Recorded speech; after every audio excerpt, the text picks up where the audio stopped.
Wong Kar-wai's 1994 Chungking Express opened with his trademark step-printed handheld tracking shots.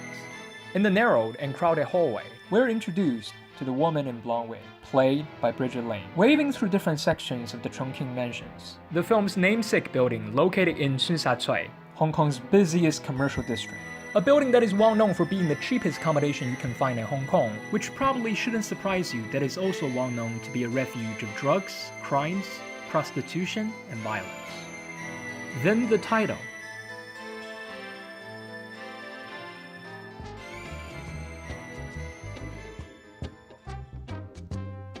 Chungking Express tells the story of two lovesick policemen and their romantic encounters. The narrative of the film is made up of two separated, yet parallel stories, because the fact that two stories have a minimum interconnection besides the moment when the first story ends and the second story begins. For the sake of this video, we're only focusing on the first story, narrated by Cop 223, played by Takashi Kanashiro, who is obsessed over the recent breakup with his girlfriend, May, who left him on April 1st, and how after 30 days of waiting for her to come back, while every day he purchases a can of pineapple with an expiration date of May 1st, which also happens to be his birthday. With no result, he decided to visit a bar, where he encountered with a mysterious drug smuggler, the woman in blonde wig.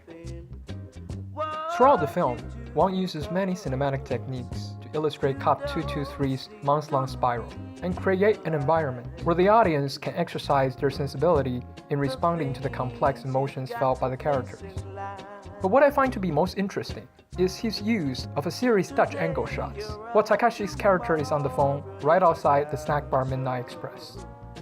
Dutch angle, or sometimes referred to as Dutch tail, oblique angle, or German angle. It's a cinematic technique where the camera is tilted to one side on its roll axis, resulting in a frame that isn't level. This technique is often used to portray someone's physical or psychological issue. Or this.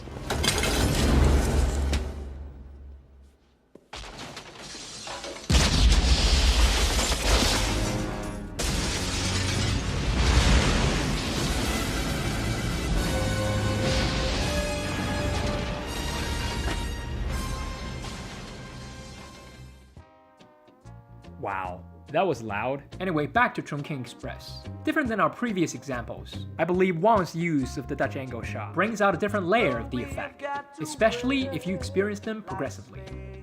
Here's what I mean.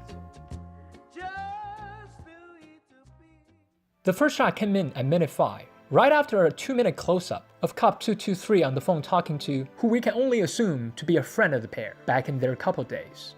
We sense a little desperation in his tone. 我知啦，係阿 May 叫你打俾我嘅嘛。嗱，我冇事，叫佢唔好擔心，好唔好？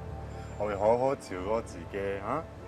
但係咧，如果佢真係咁掛住我嘅話，你叫佢自己打俾我啊，唔使麻煩你啊，係咪？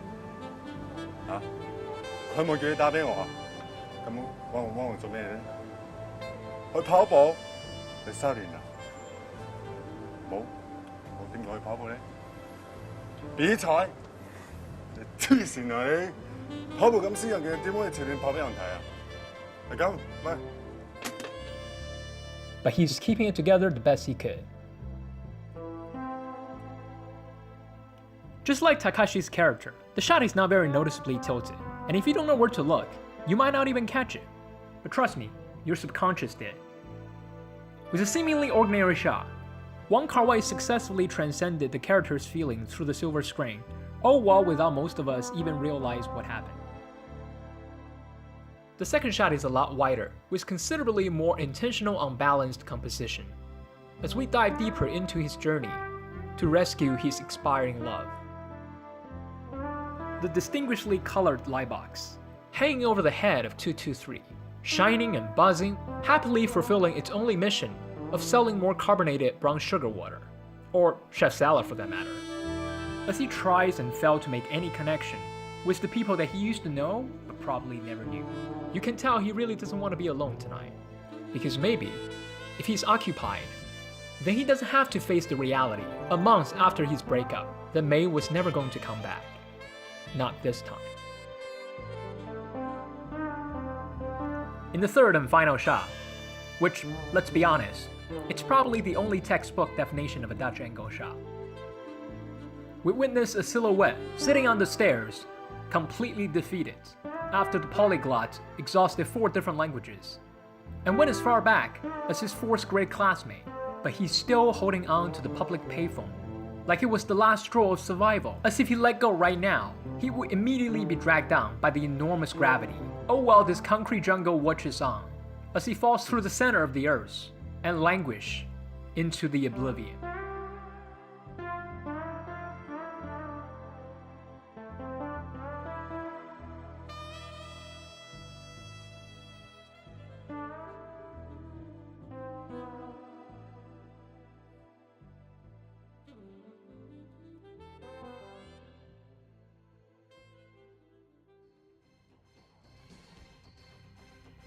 Another prominent example of Wong Kar-wai's masterful sensibility in utilizing the camera language to communicate with his audience is demonstrated by the only non-step printed chase in the movie.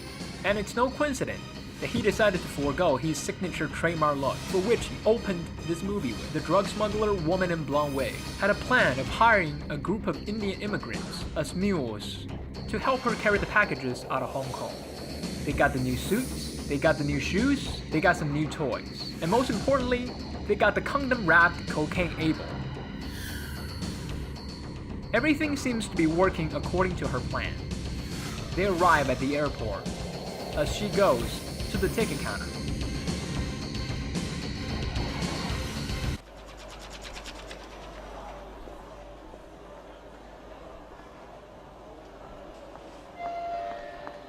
Unlike the beginning of the movie, the woman in blonde wig for the very first time is out of her element. The chaos maker has become the victim, in a film infested by distorted images and forceful soundtracks. After an abrupt cut, all we hear is the echoes of her stomping high heels running through the airport terminals, where we can almost sense a hint of fear, accompanied ironically by airport announcements.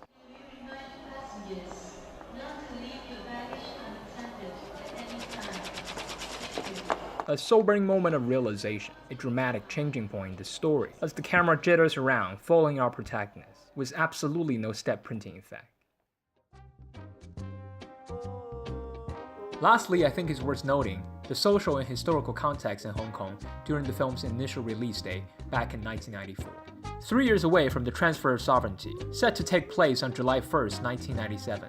After 150-some years under British ruling, on top of a decade-long closed-door negotiation, where representatives from the territories were largely left out of the conversation between Beijing and London. The uncertainty of a botched handover and what life could be under PRC government looms over the unrested colony.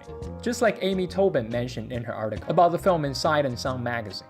The comic anxiety about sex and romance is a front for the deeper fear that political freedom, an entire way of life, may have an expiration date in the near future. 在每个东西上面都有一个日子。我开始怀疑，在这个世界上还有什么东西是不会过期。It's not every day we're gonna be the same way.